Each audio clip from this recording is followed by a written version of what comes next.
Présentation des vœux au chef de l'État, la tradition est respectée à la présidence de la République. C'est une occasion privilégiée pour le corps diplomatique de réitérer son soutien au Gabon dans sa marche vers la félicité entamée depuis le coup de liberté du 30 août dernier. Le président de la République, accompagné de la première dame Zita Oligui Nguema, a insisté sur le respect des engagements du CTRI. La cérémonie de ce jour est donc l'occasion supplémentaire pour réaffirmer à la communauté internationale les engagements pris par le Comité pour la transition et la restauration des institutions, tout en présentant l'état d'avancement du processus de refondation en cours.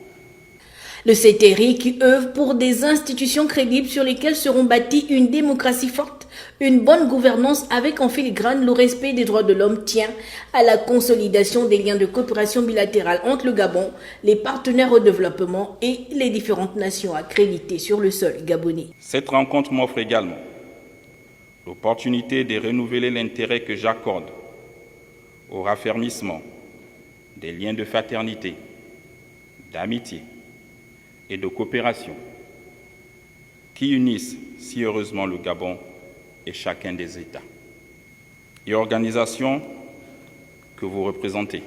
Dans son adresse au chef de mission diplomatique, le président de la République, le général Brice Clotaire Oligui Nguema, a relevé les avancées et mécanismes mis en œuvre pour préserver le vivre ensemble.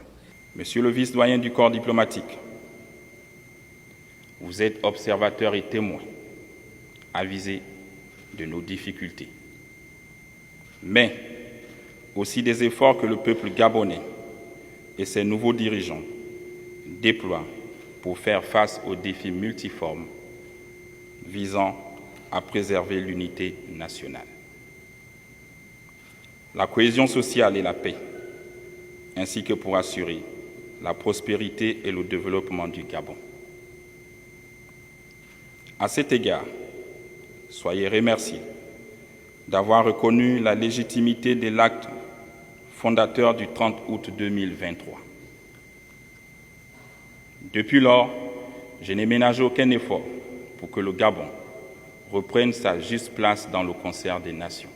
Le respect de la feuille de route du CTRI et la grande concertation nationale attendue dans les prochains jours ont captivé l'attention de l'Assemblée.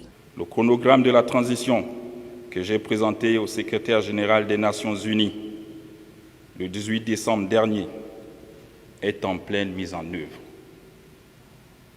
et il sera respecté. En ce mois de janvier 2024, je recevrai le rapport de synthèse de plus de 20 000 contributions formulées par les Gabonais et Gabonaises, désireux de s'impliquer pleinement dans la restauration des institutions de leur pays.